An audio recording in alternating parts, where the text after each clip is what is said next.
Nandito na tayo ngayon sa walled city of Manila. Ang harap!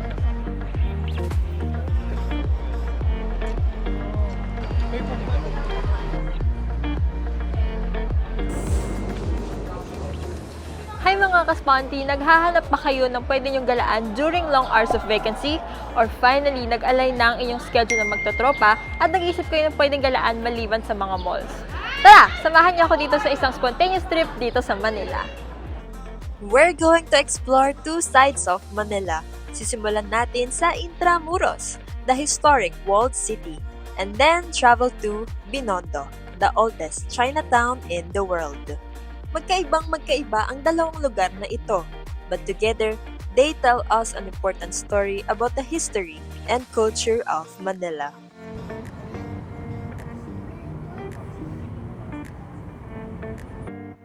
So, andito tayo ngayon sa LRT station dahil pupunta tayo ng Intramuros. So, kung makikita nyo doon, yan. Nasa Central Terminal tayo. So, galing kaming Sukat. Pero nandito kami ngayon sa Central Terminal. And yung pamasahe namin, nasa 40 pesos lang. Single trip na yun. And since may student discount, so yun, 20 lang yung nabayaran namin.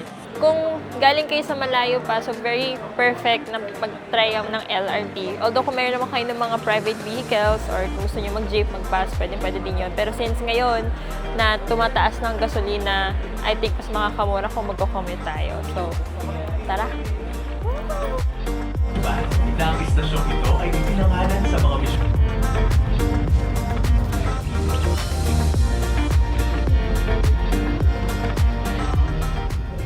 Okay, so andito na tayo ngayon sa walled city of Manila, ang Intramuros.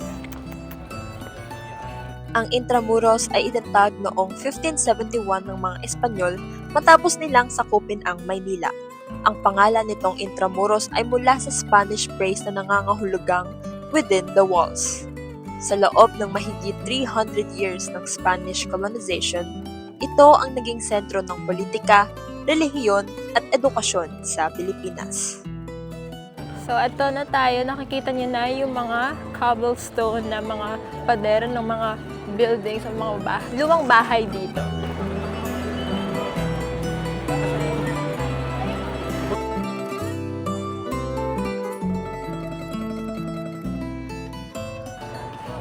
Makikita nyo dito sa may gilid. Ito.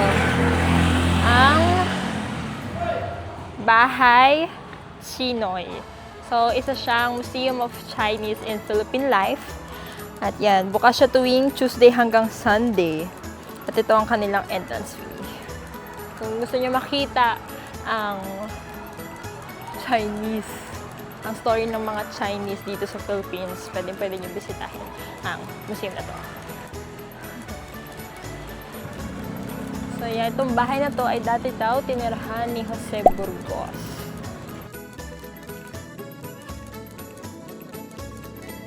So habang naglalakad tayo dito sa mga kalye na ito, parang bumabalik tayo sa nakaraan ng Manila.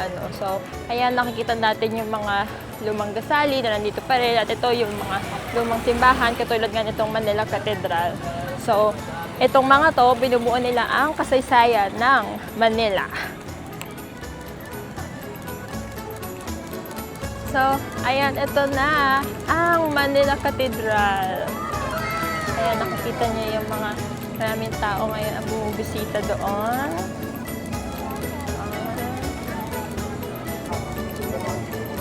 So ito ang Manila Cathedral. So una siyang na-establish noong 1571 by a secular priest named Juan de Vivero.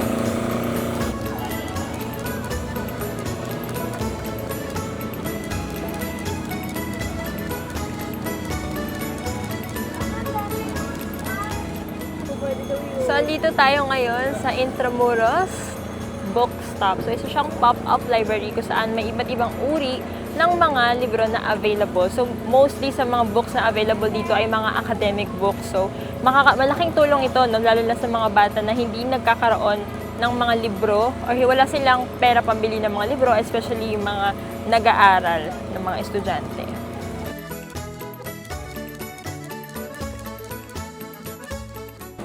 So, makikita nyo naman dito ang Palacio del Gobernador. which houses the Intramuros Administration, Commission on Elections, and the Home Development Mutual Fund.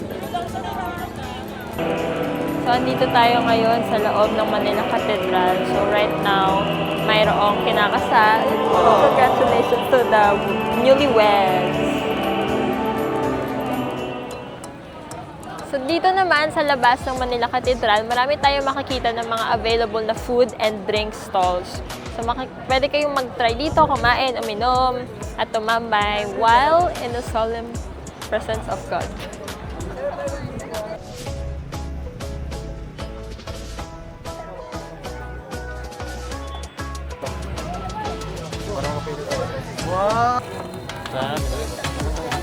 Sa Binondo na lang. Sige. 55.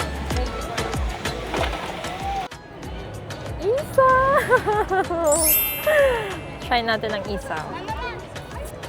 Ito na lang. So, ito try.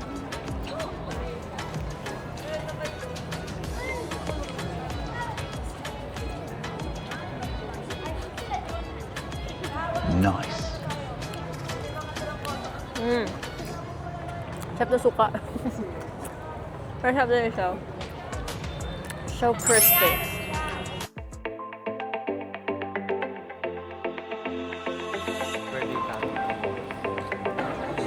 Ang kitong ring, oh.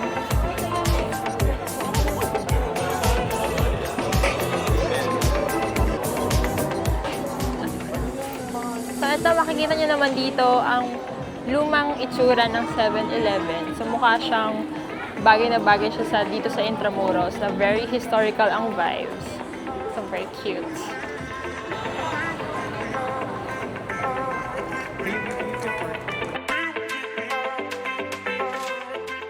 So, makikita nyo dito ang Cafe Intramuros.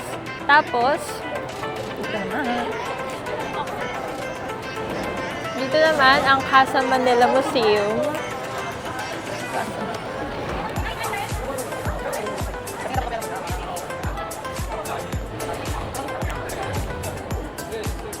At mayroon ding mini cafe.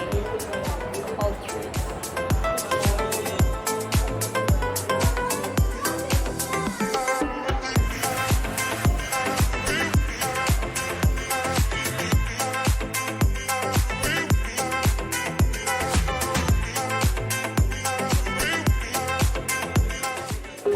Try natin ang calamares.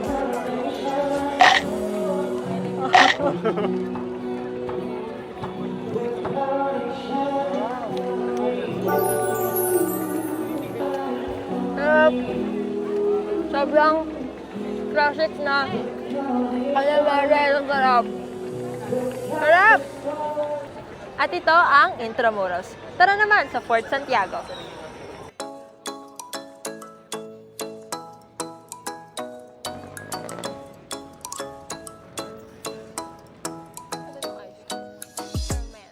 Narito naman tayo sa isa sa mga important landmarks dito sa Intramuros, ang Fort Santiago. Originally built by the Spanish as a defensive fortress, it played a major role in the colonial history of the Philippines. Ngunit maliban sa pagiging military stronghold, mahalaga rin ang Fort Santiago dahil ito ay isang malaking bahagi ng kwento ng ating pambansang bayani. Dito ay kinulong si Dr. Jose Rizal bago siya barilin noong December 30, 1896. Today, the Rizal Shrine here reminds visitors of the sacrifices that shaped Philippine history. Ang kwento ng Manila ay hindi lamang nagtatapos dito sa loob ng mga malalaking pader. At pagtawid natin sa may Pasig River, lies another historic district that tells a different story, one that is shaped by trade, migration, and cultural exchange. Welcome to Binondo!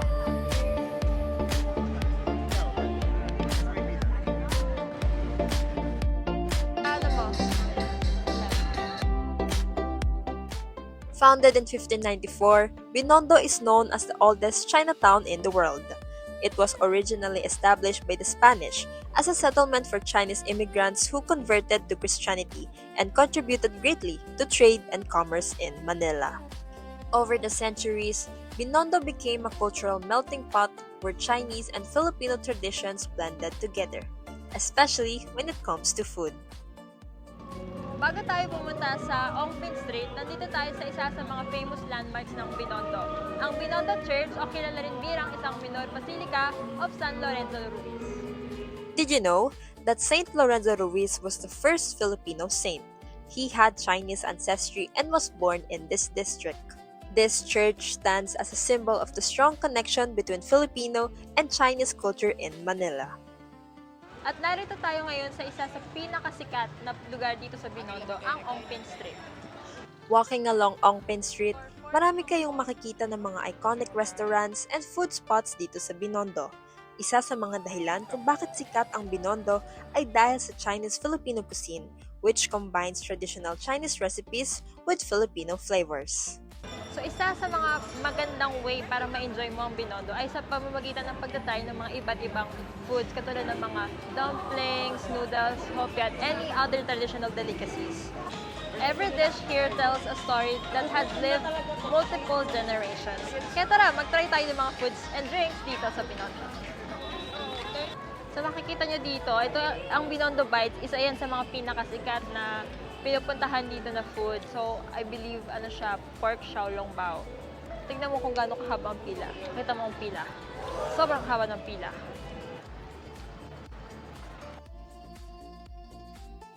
Tatry natin ngayon ang Hong Kong milk tea from Tea Brothers. Let's try it.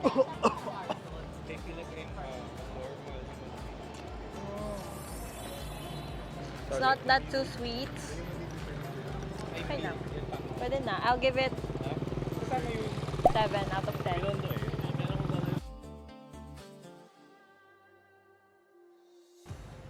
We're gonna try this. Ano to? Crispy squid? Ay, kilala niyo ito, te? Saya. One dip only. Vlogger ba siya? Vlogger. Japanese vlogger. Huwag naman tumatawa. Ang sarap. Wow. Ayun nga, teacher. Sarap. 10 out of 10.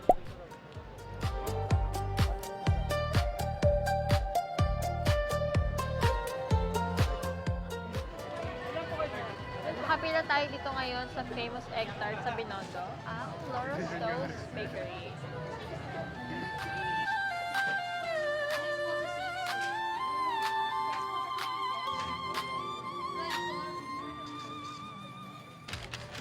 Let's see what's inside.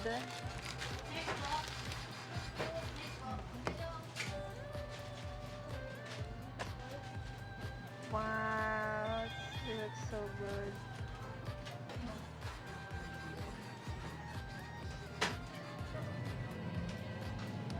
Next sa dalawang six. Next sa dalawang six. Sarap. Grabe. Sobrang sarap. 100 out of 10. Next po sa four. Next po. Sarap ng itlog.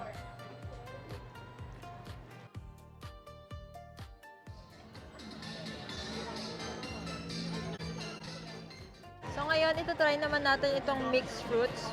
100 pesos lang siya and meron siyang chamoy tsaka dahil.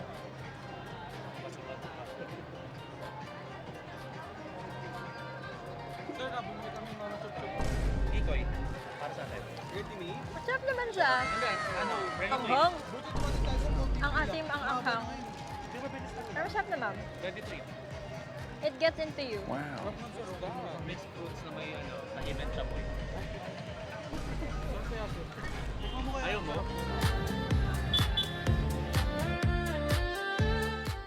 Nandito kami ngayon sa Mr. Ube. Pa-try natin ang kanilang mga naka-upload na agad. foods.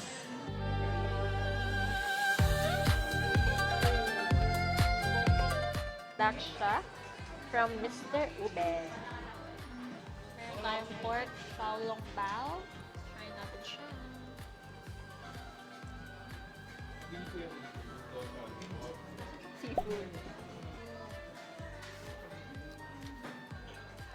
tayo. Ito pumayag sa Tokwa. Favorite ko ang tokwa. Try natin ang tokwa.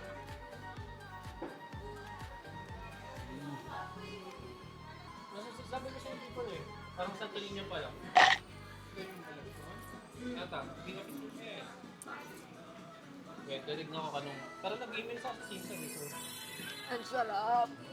yun na lang. Try naman natin ang pork xiaolong bao.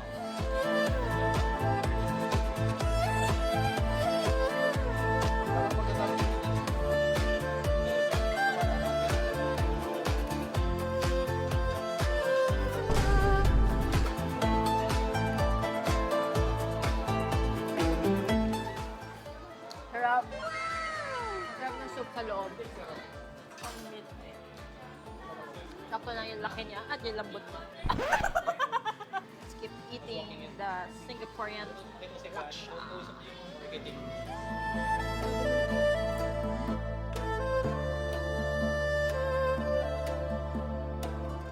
At syempre, hindi tayo magpapahuli sa mga souvenirs.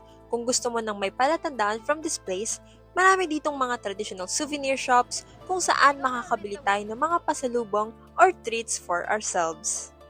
Many of these stores have been here for decades, selling items like Chinese herbs, Lucky Charms, lanterns, jewelry, and traditional decorations. These shops are not just places to buy souvenirs, they are part of the living culture of Binondo and reflect the traditions that have been passed down through generations. Before you plan your own trip here are some travel tips to help you explore Intramuros and Binondo. Tip number 1. Magdala ng comfortable shoes. Maraming walking involved kapag nag-explore ng dalawang districts na ito, kaya better be sure than sorry. Tip number 2. Try visiting in the morning or late afternoon para maiwasan ang sobrang init at crowd. Tip number 3. Come hungry! Maraming food spots sa Binondo at Intramuros, kaya siguradong mabubusog ka dito. At tip number 4. Don't forget to explore the smaller streets and shops. Malay mo, may madiscover kang mga hidden gems. From the colonial history of Intramuros to the vibrant traditions of Binondo, ipinapakita ng dalawang district na ito kung paano binubuo ng magkaibang kultura ang istorya ng Manila. Magkaiba man ang kanilang pinagmulan, parehong mahalaga ang Intramuros at Binondo sa kasaysayan at kultura ng lungsod. From the historic walls of Intramuros to the lively streets of Binondo. Today, we've seen the two sides of Manila. Muli, ako si Yoshimi at maraming salamat sa pagsama sa akin dito sa spontaneous trip natin in Manila.